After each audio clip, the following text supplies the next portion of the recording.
So now we are very excited to bring to you a panel discussion. There are 8 of us. There are a couple doctors who are either on call or might be in and out. So if they're not here, they might pop in. But we are going to bring you a multidisciplinary panel of experts.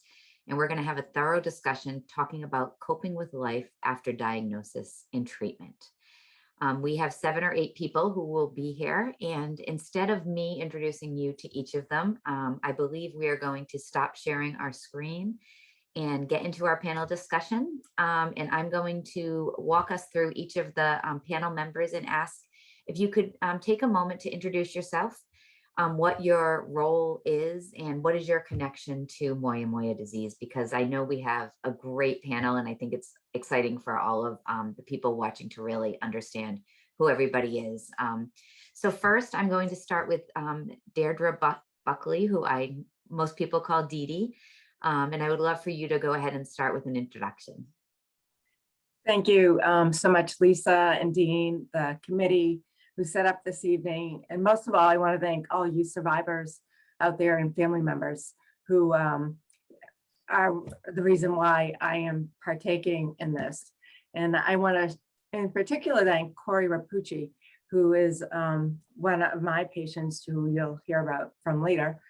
But he introduced me to the Moyamoya Foundation. And I am extremely passionate about patients and their families and their future after this disease. I'm a neurosurgical nurse at Beth Israel Deaconess Medical Center. I work with Dr. Ogilvy, and I've been caring for patients for close to 40 years. So I thank you for being here tonight and hope I can answer your questions going forward. Thank you. And Dee Dee definitely, especially our event last year, she really was critical in getting it put together. And, I think she's the face you see when you're in these doctor's appointments. And so I'm excited for her to share what she knows. I'd like to actually then go to Dr. Kringle. So I would also like to say thank you for all of you who put this together and for this wonderful team for getting the word out there. I am a clinical and research neuropsychologist at Boston Medical Center, and I've been at Boston Medical Center for about 30 years and working with a lot of other neuropsychologists and neurologists and neurosurgical teams. And I recently have been working very closely with a lot of you, or some of you, who have been very active in this endeavor of Moyamoya disease. So my part of this is really talking about the clinical assessment, the clinical neuropsychological assessment post-diagnosis. And it's really important, as you'll see, it's really important to understand from a cognitive perspective, a clinical perspective, first of all, if there are deficits, what they might be, but also what we can do about it. And there's a lot of things that we can, and we will certainly talk about those. So thank you again for including me. Excellent. And now I would like to go to Dr. Dillamini. And I said that wrong. I apologize. So please correct me and introduce yourself. Thanks, Lisa. I won't correct you. It's the beginning of our relationship, but I too want to echo what has been said by both Deirdre and Maxine, by saying thank you. Thank you for inviting us into this space. It's our privilege to be part of this journey, and I would like to say that Catherine and I met 2 decades or so ago when I was a trainee in pediatric stroke at the Hospital for Sick Children in Toronto. And so when I was brought into this space by Ed Smith and we met again, it was a pretty touching moment. And for me, like I said, it's really a privilege to be here. And so I'm a pediatric neurologist and the director of the Children's Stroke Program at the Hospital for Sick Children. It's Sick Kids in Toronto. And my passion really stems from the journey that I've been on that began when I was a fellow at Sick Kids, meeting young people and their families like Catherine. And I ended up doing my PhD in a method which I'll talk about tomorrow to try and predict ischemic risk in children who have Moyamoya, because of the idea that it's progressive and not being okay with that, and not being okay to wait for things like stroke to happen. So thank you, and I really look forward to the discussion that is to come. Excellent, thank you. Lisa, I would like for you to introduce yourself and your connection. Good evening, everyone. My name is Lisa Goodlin, and I'm a mother of a 3-year-old child who was diagnosed at 6 months with Moyamoya. And she's very active, and I'm just very pleased to meet everybody to help me on with this journey that we're on. Excellent, thank you. And Kristen Maple, I would like for you to introduce yourself. Hey everybody, my name's Kristen. Thanks for being here today. I'm so excited just to be here to bring awareness to Moyamoya. I have a beautiful family, and then when my youngest son was about 2.5, my husband had a stroke and was diagnosed with Moyamoya. And it's been a journey, and I'm excited to be here and share that with you, and to just bring more awareness. Excellent, thank you. And last but not least is Corey Rapucci. I'd love for you to share. And I do want to just mention Dr. Greer and Dr. Smith are not here, but as I mentioned, they may pop on. And again, one of them is on call and said he needed to go do a shunt. So I told him, do what you need to do to save lives, and we will carry on without him. So, but Corey, I'd love for you to talk a little bit about your experience.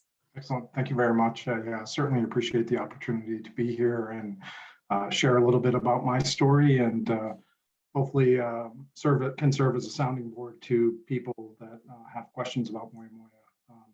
I'm soon to be 42 years old. I reside in Reading, Massachusetts with my wife, and we have 3 beautiful children. About a year after we got married in 2007, I had my first stroke event, basically 13 TIAs that led me to be in the hospital for about a week without a real diagnosis, just general vasculopathy. And then fast forward 11 years later, almost to the day, I had another stroke event in 2018. And eventually, after about a month or two after that episode, was diagnosed with Moyamoya, and ended up having 2 successful EDAS surgeries by Dr. Christopher Ogilvie. He was recommended to me by my amazing neurologist, Dr. David Greer. Both of them are very important to me and my family, and certainly appreciate everything that they've done to help me out. And I'm just excited to be here tonight to share some information with everybody. Awesome. Thank you, Corey. And actually, we are going to go into our first question, and I'm going to start with Corey, so don't get too comfortable. The first question is, we're talking about life with Moyamoya. And one of the questions is, and I think the neat part about this is we're going to look at it from different perspectives. So if someone says something and you want to chime in, feel free. I think that the more conversation we can have, the better. But I want to start with talking about what are the next steps a patient could expect after a Moyamoya diagnosis. So perhaps it's in your case as a patient or as a caregiver or as a doctor or nurse. What does it look like from your perspective? So Corey, I think, of course, for you, it's as a patient. I'd love for you to share kind of what that looked like for you. Yeah, I mean, in my instance, it was a pretty shocking realization that, I was told I needed to, likely have brain surgery, and I needed to meet with a neurosurgeon. And, that's something, as a father of 2 at that time, that was very daunting and scary to think about. And, especially, needing to make sure my affairs are in order before surgeries and things like that, all the important stuff that, you don't really think about until you absolutely have to. We knew we should have done stuff before, but in my case, it was just a serious consideration of brain surgery. Do you do it? Do you not? And I met with Dr. Ogilvy. Was amazed by the information he provided, the care that he has, but recognizing that it is brain surgery, I did go for a second opinion, and I think that's something everybody should do. You need to, in my experience as a patient, there's a lot of value in my mind in the confidence that you have in your care team, and I have that in Dr. Greer, and I have that in Dr. Ogilvy and Dee Dee and all the people, all the nurses at both institutions, BMC and PIDMC. And I'm obviously very lucky to live in close proximity to Boston, which is an amazing medical center. So having these people in my life has been great. And I'm almost 4 years post surgery, and I just still check in with them regularly and follow their advice. I'm actually going to have some more imaging done later this month to just verify and cross-check some concerns that I have with various things. And I think we just need to stay in touch with our medical team throughout this process.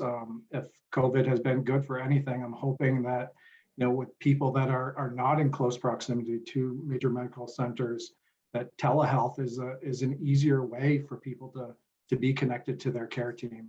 But I just, with my care team, I have the confidence and the level of comfort with them that I can pick up the phone and call them or email them, and I know they're going to respond. And, I certainly hope everybody tries to find a team that they certainly have comfort with. So that would be my, my input. Great, thank you. I think you touched on some excellent points, I think. And I'd love to get that opinion in a minute from some of the doctors as well. I know I'm a patient as well, and a similar story. And I also got many opinions because, again, you're suddenly faced with this huge information and you're trying to kind of figure that out. And if you're a parent, it's a different situation because you're thinking about your kids. What does it look like for them as well? And that's why I want to go to you, Lisa, because you're actually the caregiver for a child. So who had to face that. And as a mom, I imagine that is just as terrifying as being the patient. So what are some of the considerations that you looked at? What are some of the next steps that you went through for Priya? Well, this was all new for me. Never heard of Moyamoya. So Facebook was my friend, because I pretty much, when I found out the diagnosis, I Googled and I got a general knowledge of what it was, and I went towards Facebook, and that's where I found several different groups, and they were my support because I had no clue what I was doing, who to turn to, what questions to ask, and a lot of them directed me to Boston Children, to Dr. Smith, which I greatly appreciate so much. And I try to pay it forward to, but being on the groups and there's somebody new on there, I always like to contact them if I can and say, look, this was given to me and I'm giving it to you. These are the people you need to talk to. So Right. I was very happy that that we had such great people who are just willing to help. They saw my story and immediately they contacted me and say, look, this is what you need to do. And I'm indebted to them. Absolutely. I think that's a great piece of advice as well, is reach out to others. And I think, people joke about Dr. Google, and it can be terrifying, but it does give you the basis, right? It gives you something. And with that, I want to turn to Dee Dee, because I think when you reach out to a doctor's office, often some of the people you're talking to is a Dee Dee. And when you get her, you're really excited that you have her who cares and talks. But what is something that you would like to talk to patients? What should they expect from your perspective? And what do you talk to patients about when they're calling after a diagnosis? Well, first of all, I just want to echo what Corey and Lisa said in terms of, when you learn about this disease, it's terrifying. But I think, I think the key is you need to advocate for yourself and find a center of excellence. And I think where this is such a rare disease, there are not going to be a lot of centers of excellence, in the country, in the world. So I think you really do have to advocate for yourself. So when we get a call, I'm, obviously very confident with the care team we have. Dr. Ogilvy has been doing this for years, is one of the leaders. So I'm very fortunate in that sense. But I think it's very important to know and to tell the family that you are there for them. They can call you for any reason at all. And I want them to feel comfortable in doing that. And it's a scary process every step of the way. I mean, it's, once the patient, goes under anesthesia, it's the family that's suffering. And you have to be there for them as well. The post-op period, there's so many different things to be aware of. I mean, you have the incision to care about, you have, the being on the correct therapy, aspirin, you need to hydrate properly. So all those things, you need to be aware of. I do some teaching, nurses on the floor do the teaching. But again, I think the patient and the family need to know and be comfortable to call you for any reason at all. And then, with the long-term follow-up, I mean, we do follow our patients for a long time. And I encourage, again, everyone watching, reach out to your physicians. And a key part, I feel that's necessary for everyone, but is extremely lacking is what Maxine probably gives to our patients, is the cognitive perspective and neuropsychological perspective. But again, I just can't tell everyone enough, to advocate for yourself, look for a center of excellence, and don't hesitate picking up the phone and calling. If you have a headache, if you have some numbness on one side of your body, you don't know, ask. That's why we're there. So I just stress that. I can't stress it enough.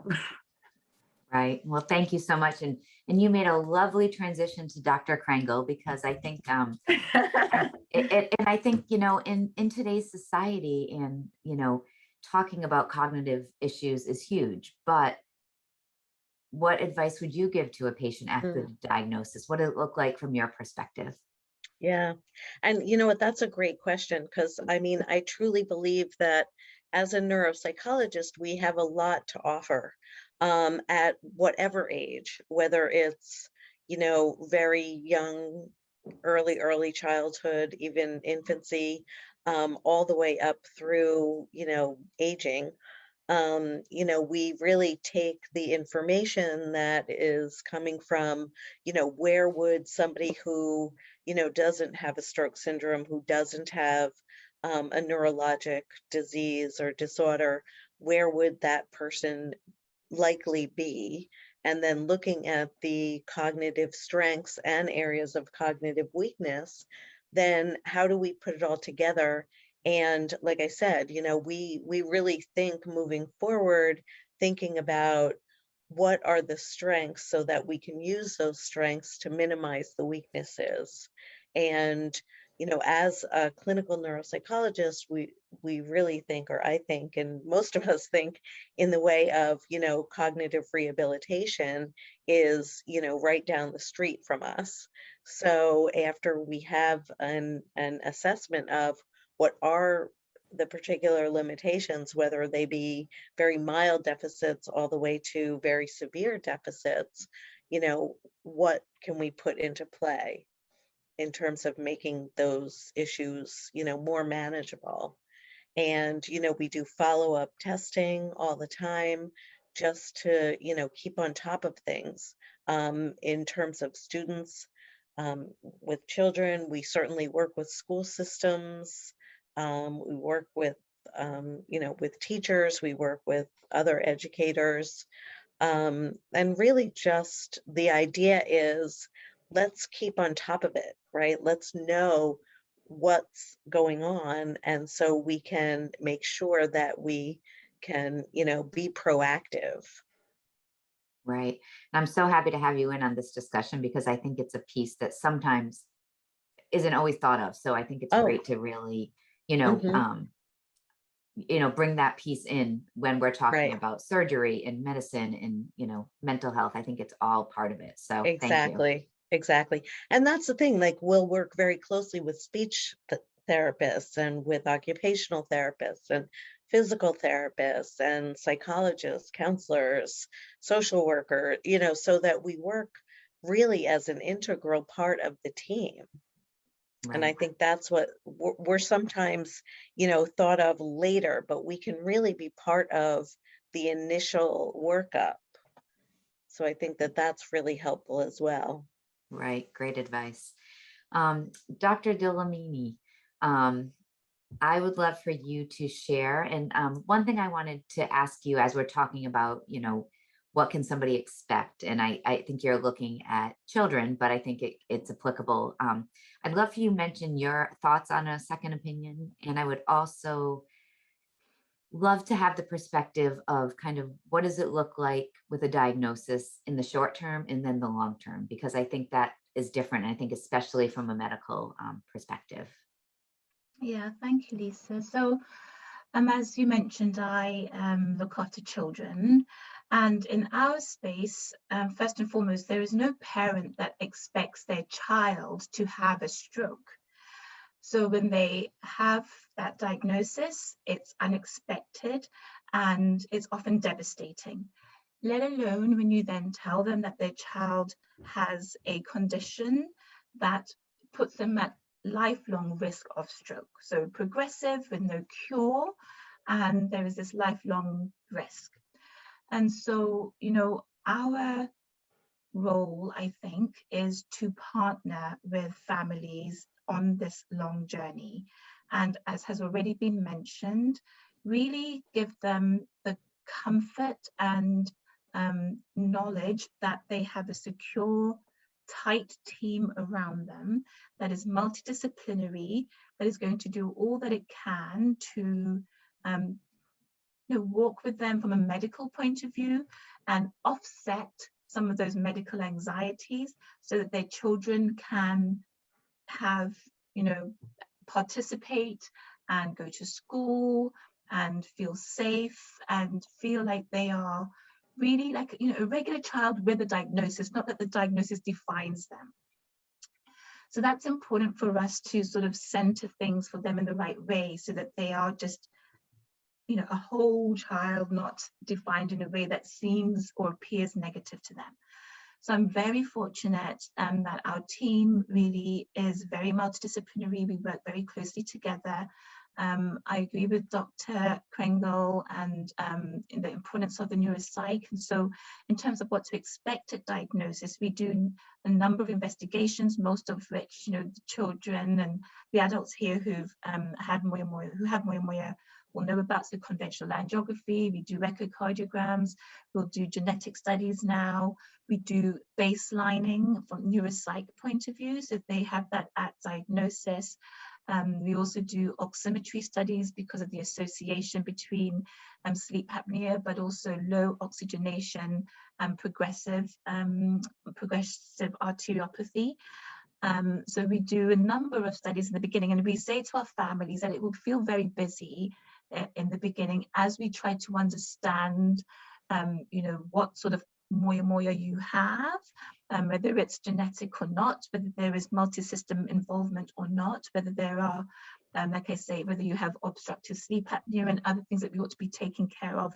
And then we have now a joint clinic where we actually see the families, the children, the families jointly with our neurosurgical team, so that it's sort of to minimize the appointments and to have that uniformity of conversation and communication so that we're not saying slightly different things. So we hope that they find that useful. We're also learning all the time and asking our families what didn't work for you, what should we have done better, what could we be doing better. And so it's an iterative process, but I see it as a journey of minimizing uncertainty, as well as helping the children as they go into adults become comfortable with a degree of uncertainty, but feeling safe that we're going to take care as best as we can of all the sort of medical things that we are able to influence.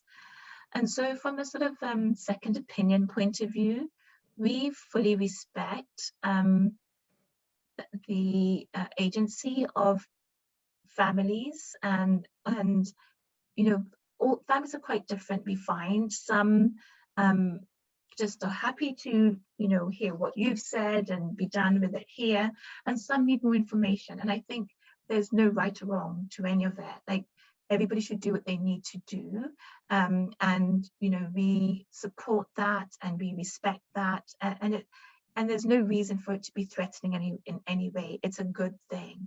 And you know, if we can learn from each other, be it professionally, you know, medically, and just from an experience point of view, that can only again be good.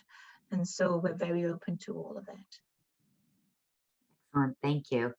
And Kristen, I'd love for you to share. Thank you for your patience waiting with our multiple people on the panel. But what was it like for you as your husband was going through it, and what would you like to tell people about that? You know, your experience, what to expect from your point of view. Yeah, so my perspective is kind of similar to Corey and Lisa's. My husband was active duty Navy.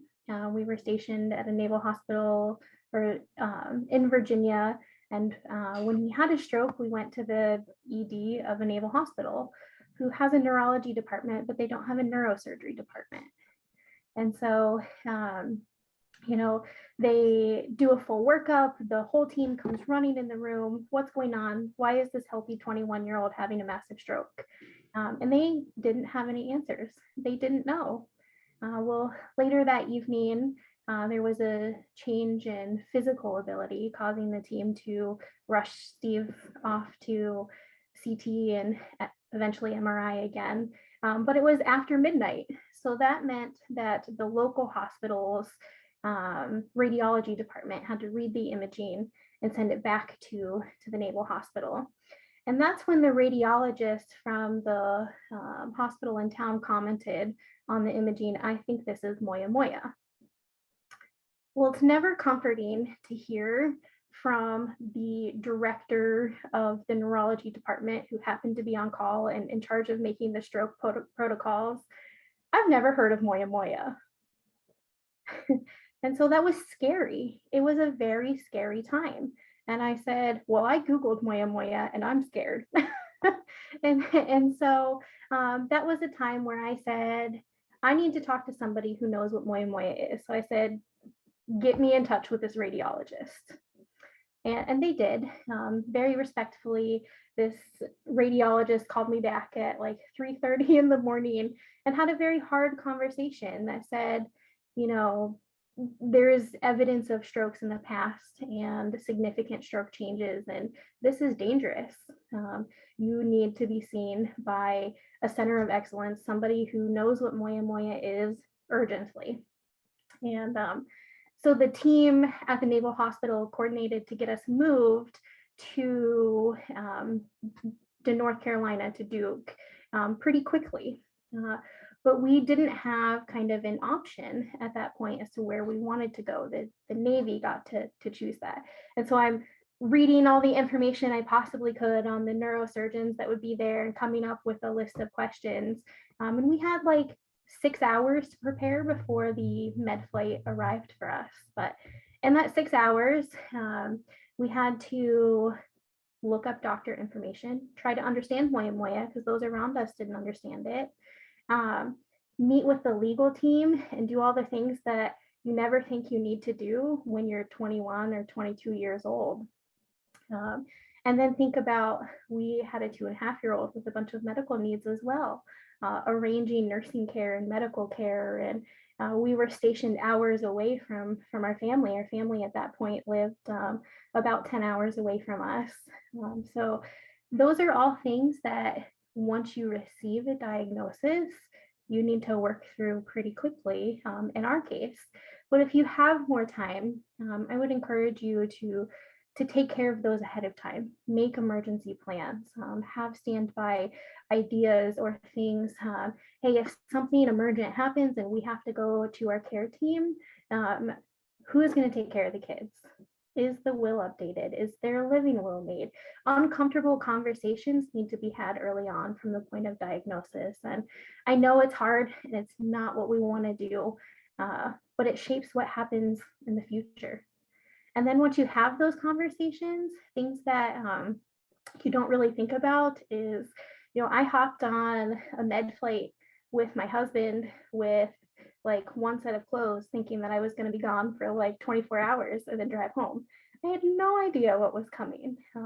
So being prepared, pack a hospital bag, like have a suitcase, like you don't know how long you're going to be there. So, planning for those things, or getting a hotel room next to the hospital, or reaching out to a social worker. At that time, my husband was a low ranked enlisted individual, and so it was a financial burden to be somewhere else and plan to stay in a hotel for weeks on end.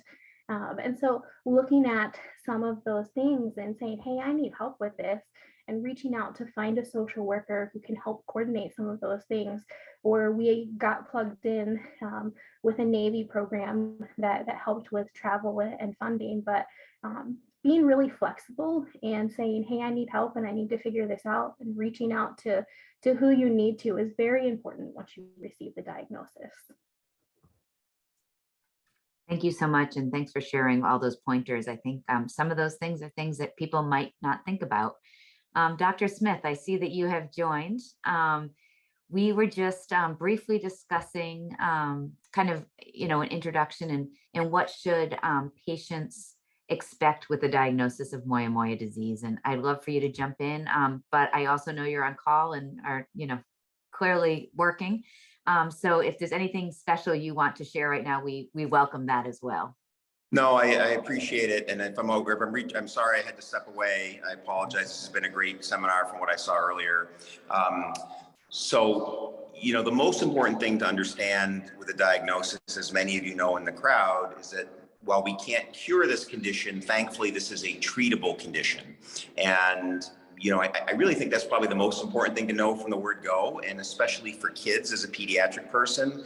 Our paper just came out recently where we see these kids 20 years later, and they grow up, they get jobs, they get married, they have kids of their own. So honestly, more than what happens with the tests and the studies and the hospitalization, I just want to drive home the fact that while we always worry, this is becoming, through the hard work of people like Dr. Ogilvy and Dr. Lukovic and others in this group, more of a condition you live with than you get sick from. So I just want to start with that.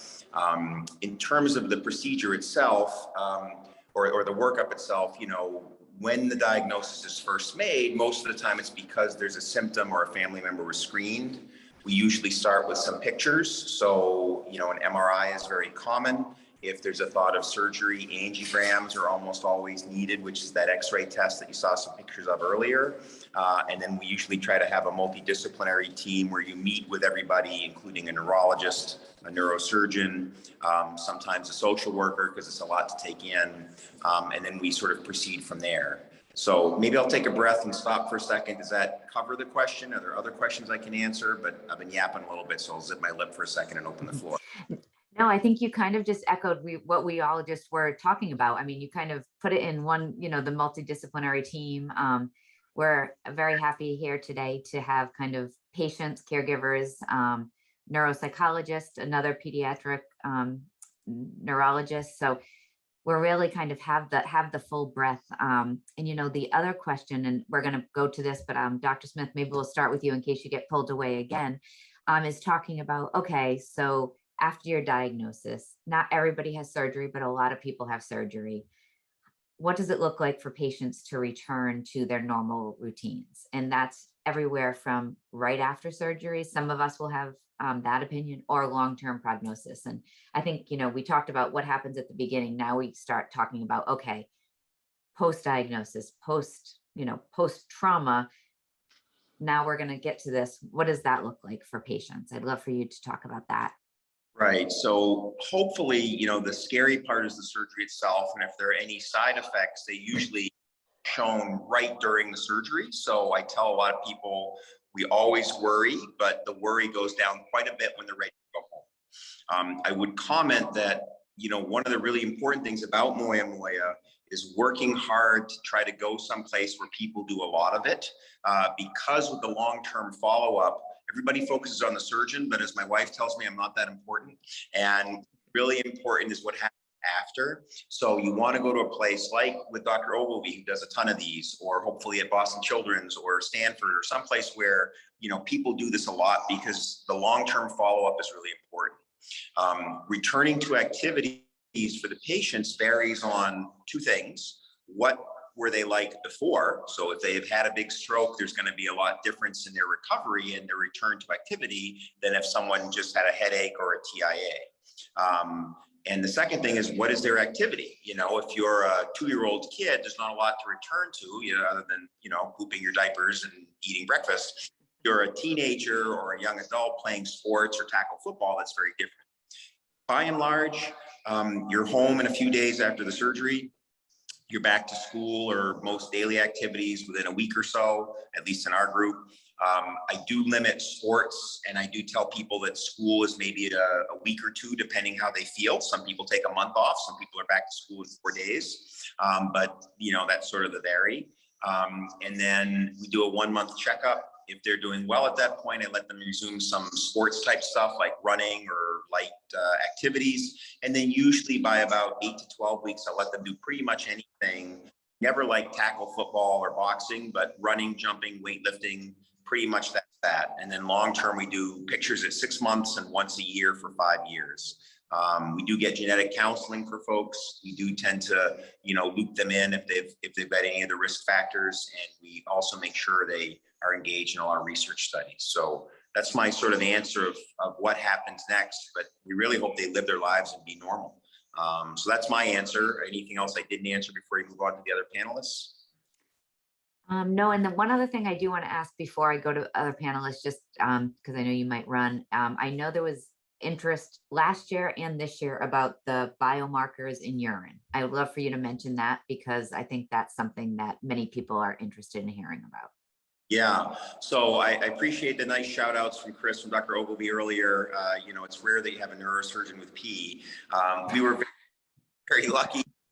For those of you that are bored or need a sleep aid, our paper was just published actually a few months ago. So last year was sort of the early version of what was coming, and now we've published the paper, and we have shown that the urinary biomarkers can predict the presence of Moyamoya in select cases. It's not ready for prime time, and I don't want to say you're going to get everybody in the street peeing in a cup at the Red Sox game and say if you have but it is very helpful, as Dr. Ogilvy mentioned. We are starting to think about pairing this with angiograms to say, what kind of surgery might we be doing, direct or indirect, especially for patients that are on the fence. So we don't use the test if we're pretty clear that we know what to do, but we're starting to evaluate it for those borderline cases where we might say, should you have surgery or not? Should the surgery be of a certain kind, direct or indirect? So those are the questions that we're now starting to be able to answer that you couldn't before.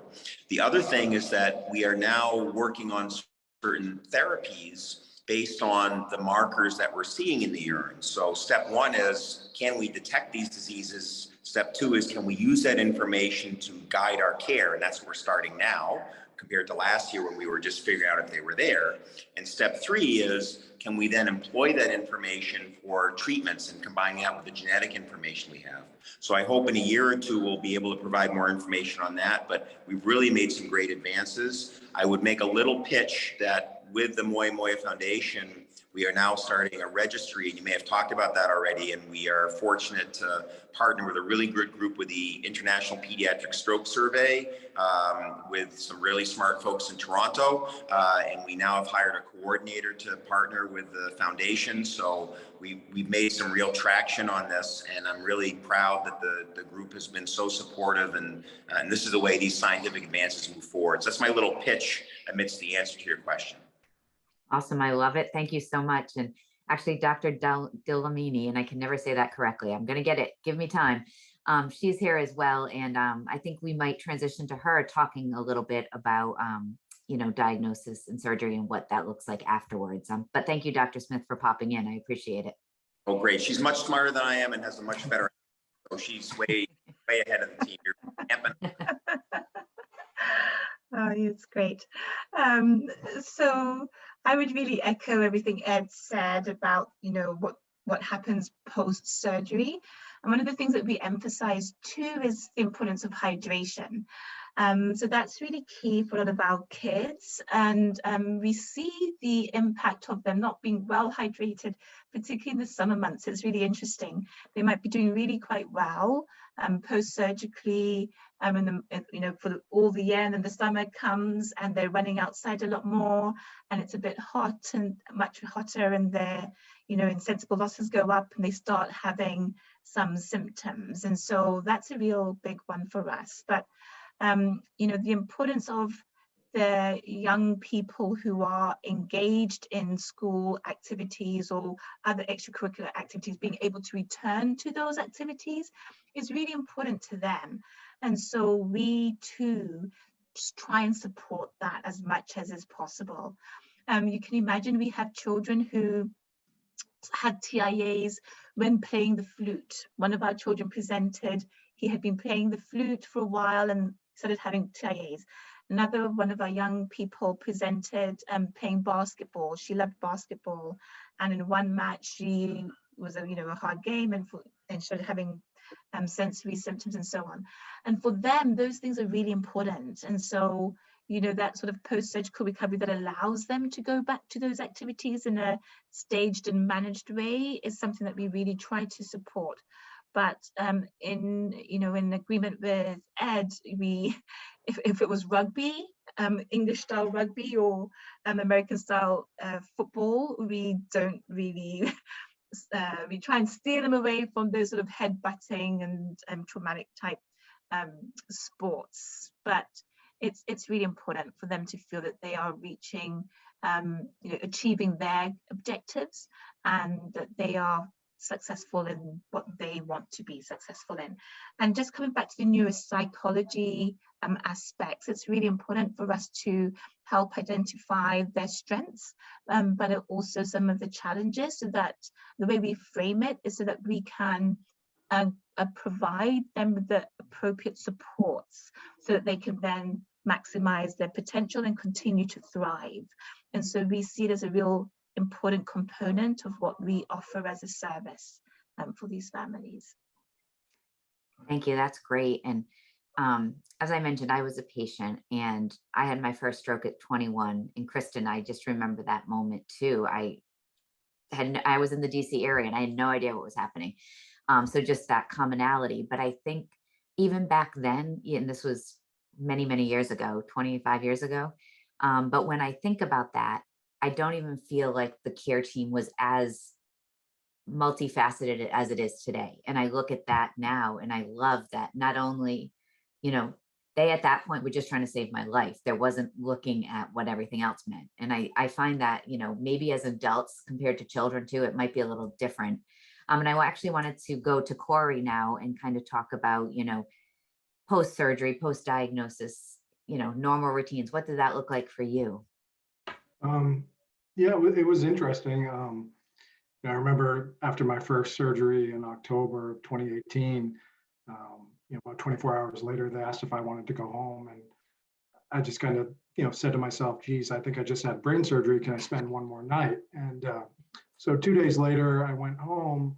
It's pretty amazing, I guess, how the body can heal. But just going home, a couple of my best friends visited me, probably, half hour, 45 minutes. That was extremely tiring. I found, that healing takes time and you need to be patient with yourself. One of the doctors told me it could take more than a year for your brain to fully recover. And in my case, I think that was absolutely true, just from, feeling tired and things of that nature. After, 2 weeks after my surgery, I did return to work part-time until 4 weeks later, I had my second surgery.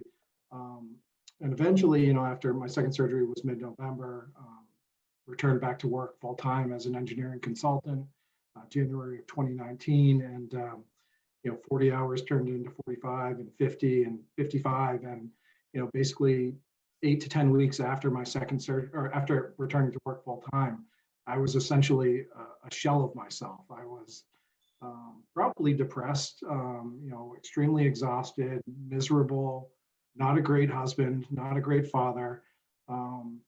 So I knew something needed to change. And in my case, I've worked for the same company for, I'm in my 22nd year right now, and they're amazing. But I basically told them I needed to cut my hours back. And I still work 5 days a week, but I work less hours. I cap it at 32 hours a week. And that may not sound like a lot, but in my case, I can certainly tell, there are times where I'll work, 35, 38, and I do feel exhausted. I just get mentally worn down. So I think you just need to recognize your symptoms. You need to be patient with yourself, and figure out what your new normal can be. That would be my input. Right. I think that new normal is something so many of us patients have to learn about, and it's reality. Kristen, how is your husband today? How did we got the start, but tell us kind of what long-term prognosis has looked like for him. So Steve's journey has been a little different. As Dr. Smith had mentioned, kind of what happens before surgery impacts what your recovery looks like. And Steve had 2 pretty massive strokes before he had surgery, or before Moyamoya was actually diagnosed. And so our post-surgery looked different than some of yours. We didn't go home right away. We went to inpatient rehabilitation. He made me stay with him, beside him the whole time, and I was very blessed that the team let me do that. But he was inpatient for about 4 months, working to learn to walk and talk again, and learn how to be a human. The great part was that when he did come home, he got to continue those things with our son. One of my favorite memories is both our son, who at this point was 3, and Steve, both with their walkers, walking on our front porch, trying to just get through the next 4 steps. And they did it, and they made it. And we went from inpatient rehabilitation to outpatient rehabilitation to home, where we were trying to function as a family again. And yes, it presented with challenges, but overall, we made it through it. We worked through therapies. We still go to therapy, but we live at home. We're functioning. Steve had to learn to be a parent again. He had to learn to be a wife, or to be a husband to his wife. He had to learn to tolerate a teenager in the house. All of these things that are natural for us are not natural for somebody who's had a stroke. And working through those challenges and being honest about the challenges with the neuropsychologist and the care team is very, very important. And that was one of the challenges for Steve, was to admit that things are not okay, to say, I'm not okay, and I need some help. And oftentimes, he would say, things are fine. And I would say, things are not fine. And we would have to agree to disagree and then work through it. And after we worked through it, we would get to a point where we say, things are a lot better now. So time and patience and the desire to never give up is what has seen us through. Wow, that's awesome. And what a team, obviously. Thank you for sharing that. And Dr. Kringle, I'd like to kind of transition to you, because I think a lot of what Kristen talks about is, very relevant in the neuropsychology field. Mm-hmm. Exactly. And as you were saying, Kristen, it's really the team approach, right? So going back and forth with, looking at the assessment tools, figuring out, what's been, injured, what are the likely long-term effects, and then what do we do? How do we get that team in place to that care team in place to keep moving forward. Um, and it's like, one step forward, two steps back. And it just keeps going like that. But I think that the idea is to find people that you're comfortable with. I know for us, like at Boston Medical, we do work so closely together, and it's really important to have that team approach. But yet, I work with other people in multiple other hospitals or clinics where we get together and talk about similar issues. And I think that that's really helpful for the patients, for the families. We have family meetings where multiple different caregivers are there and multiple different parts of the treatment team. And I really do think that that's important, especially like moving forward when you think, in a year, 2 years, 5 years, whatever, when you go back to the hospital or you go back, for follow-up visits, that it's the same team or similar people, or you're being treated by somebody who know, oh, of course I know what Dr. Kringle did because, I've worked with her for a long time. So, I mean, that's the nice part about it, is that, it might seem like, and it seems like something that can be very, very, I don't know, isolating, right? Like you feel like there's such a huge isolation component because it's not as well known as other disorders. But yet, knowing that there are people who really care and who really want to help, I think that that's so important. Excellent, thank you. And Dee Dee, we know you're one of those people who really care and really want to help. So talking about patients and, after diagnosis, after surgery, what do you see as like how patients can return to their normal, I guess their normal routines or their new normal? Right, exactly, Lisa. And Kristen, I do thank you for sharing your story, because I think there's a lot of people out there that may have, share your journey. And I certainly hope you're getting care for yourself as well, because you're an amazing person, really. Just it breaks my heart. But I do want to talk about the support groups as a part of returning to normal, and also Faces of Moyamoya disease.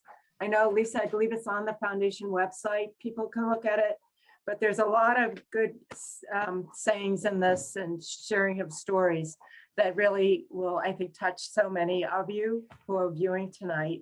And I encourage you to try to do that. I also, I really believe the support groups are so valuable. And I'm very proud of the Moyamoya Foundation for having a support group, but also I think hospitals also should offer that. I know because Moyamoya is so rare, oftentimes it's the stroke support group, and oftentimes that doesn't fit our needs. So I would support anyone who's watching. If you can get your institution to get one going, I certainly would participate in any way I can. I think with the pandemic, I said we're fortunate that we're doing, as Corey said, so much telehealth and virtually. So that's one of the nice things. But I think everyone has to find what that new normal is. And I think with many of our patients, we probably see a lot of people who have some deficits before their surgeries. And those patients, after surgery, I think they may think that this is the fix-all and I'm going to go back to my normal life. And I believe very strongly that we need to take time. And I overemphasize that all the time. I tell patients, take, up to 3 months is what you could take for disability. And if you need that, take it. And, I think it's very, very, very important not only your physical health is important, but your mental health. And I think as a medical community, I know for the adult population, I don't think we do as well as connecting people. I know in our unit, we don't. And I think neurology is probably a little bit better. So I think it's a dual effort for the patient to follow up with both the neurosurgeon and the neurologist. And to get those therapies that you need, I think you need to advocate for yourself. You have to ask, you have to ask, you have to ask, because they're just not going to fall into your lap. And, again, Dr. Kringle, I think is, we don't have a Dr. Kringle at BI. So, I think you're rare. I think it's very difficult to get in to see people like you. When we do try, it's, it could be weeks to months before people can get in. But I think in trying to encourage people to get back into life, you include the families, you include the friends. They're very important. And, hopefully, people will get back. And oftentimes, if they don't, there's no big deal. It's an opportunity maybe to do something else in your life. Maybe that job wasn't what you thought it would be. So it's a good opportunity to find something else to do. But again, I think, use these support groups, use the Moyamoya Foundation. We are all here together for one reason. And I think through each other, we're going to find resources that we never knew existed. So I think, I really think that's so important. I, again, want to emphasize the registry. Catherine did a fantastic job explaining it. And I really hope every one of you patients participate. I think there's so many pieces of recovery that we don't even know about. People may have certain symptoms, have different experiences that we need to learn about, and we need to ultimately get resources for. So really, I think, Catherine, you really did a fantastic job, and I really hope everyone, participates. So Lisa, I know we're winding down, so I'll end. Yes, we do. I think I just want to ask Lisa to share her experience and talk a little bit about what advice she might have for after surgery or after your diagnosis with your daughter. Okay. Follow up with what Deidre said. Get a support group. Talk to somebody, because it was a stressful 2 years for me. Yeah. It was very stressful, but Dr. Smith told me one thing that still sticks with me. Sometimes I get nervous and forget, but I always remember, he goes, kids are resilient. Yeah. They're very resilient. And I think I had a hard time more than my daughter. Because right after the day after surgery, she was singing. And I was just overwhelmed, because I'm looking at what she's going through and I'm taking it in as an adult versus her. She's like it was like a normal day. And if you see her now, she's bouncing all over the place. She wants to be a doctor, so I was kind of happy about that. And she's very, very active. A lot of people who happen to see her and then they find out her condition, they said, you will never know once you see her. She is very happy, very social. She's a lovable child. But and yes. the cutest kid probably here in the hospital is sort of a medical fact. We have a scale. Excellent. So I think that we have everybody on screen now, and I first want to thank everybody, but I think I'm going to give everybody a minute. I'd love for you to share a tidbit, a resource. What's the one thing you want to leave everybody listening to this with? And we're going to have to be quick because we only have about 5 minutes left. So we don't actually have a minute. So maybe 45 seconds each. My math is a little shady. Lisa, let's start with you. Don't be afraid to advocate for yourself. Do a lot of research. If you don't like the first thing a doctor or somebody tells you, you have every right to find out more research, talk to somebody else. Thank you. Kristen. So I actually picked a quote for this. As a behavior analyst, I picked a B.F. Skinner quote, which is, "A failure is not always a mistake. It may simply be the best one can do under the circumstances. The real mistake is to stop trying. So when you overflow the washer, or you catch the microwave on fire, or you can't come up with the words Alfredo at dinner, it's not a mistake unless you don't try again. Perfect. Thank you. Corey? Yeah, I mean, the best thing that I would offer is, you know, again, like what I said before, be confident in your care team. You know, find people you truly trust. Be patient with yourself. Be willing to accept help. People want to offer it. Be as specific as you can. Whether you need a ride, you need childcare, you need a meal, or, you know, more importantly, to give your caregiver a break. And just know that you're not alone. There are a lot of people, including everyone on this call, that are willing to help in many ways if asked. So don't be afraid to reach out. Excellent. Dee Dee? Definitely support groups. I want in registry, those two themes. But here's my last quote. Live for today. Yesterday is gone. Tomorrow has not come. We only have today. Let us begin. I love these quotes. Excellent. Dr. Kringle? Yeah, I just agree with all of this. The other thing I would say is, you know, take part in research because it's the only way to move the field forward. And, you know, the people that are doing the research are really amazing, as are the caretakers. So yeah, that's what I would say.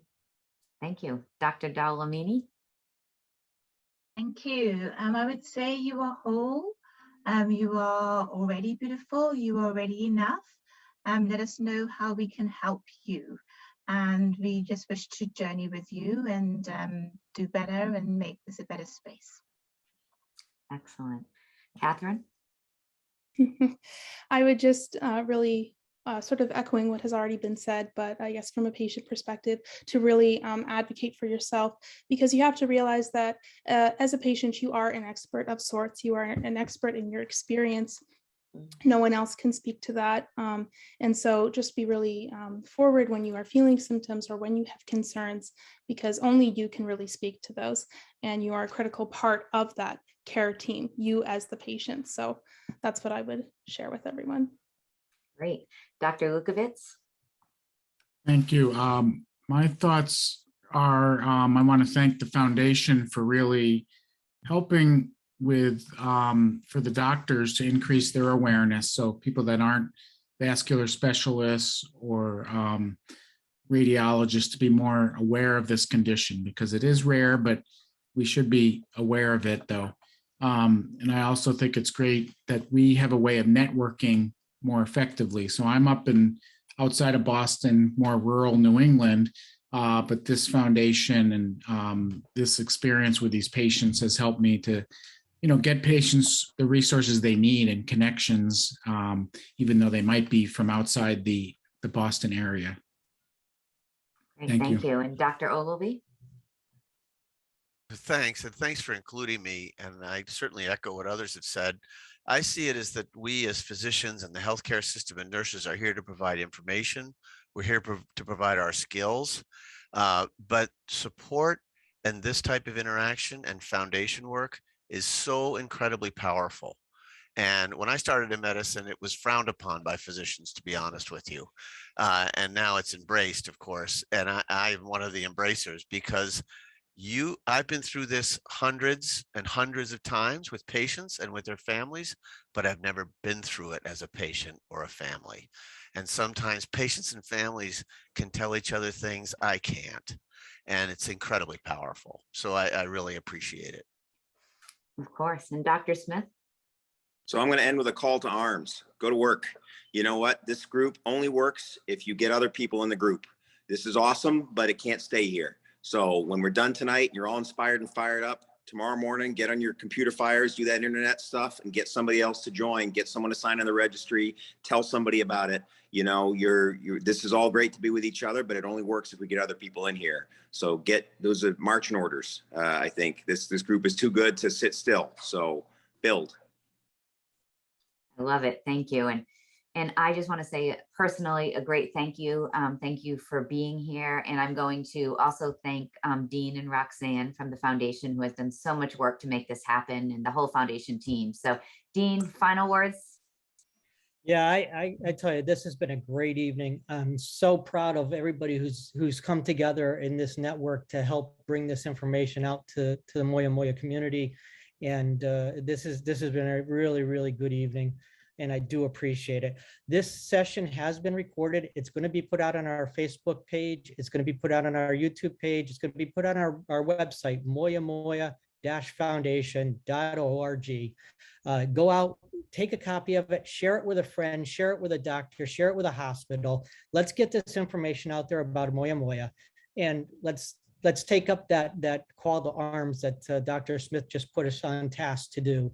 And working together as a giant network, we are going to make a difference. We are making a difference. I do have several questions that came in tonight that we're not going to be able to answer tonight right now, but I'll seek out those answers. We'll add them out there with the video out under the communications at a later date. Thank you, everybody, for joining tonight. This has been great. I'm going to go back to the screen share for one more moment because I want to give one more shout out. There's thank you to everybody who was on this panel, and this again couldn't have been done with a lot of hard work.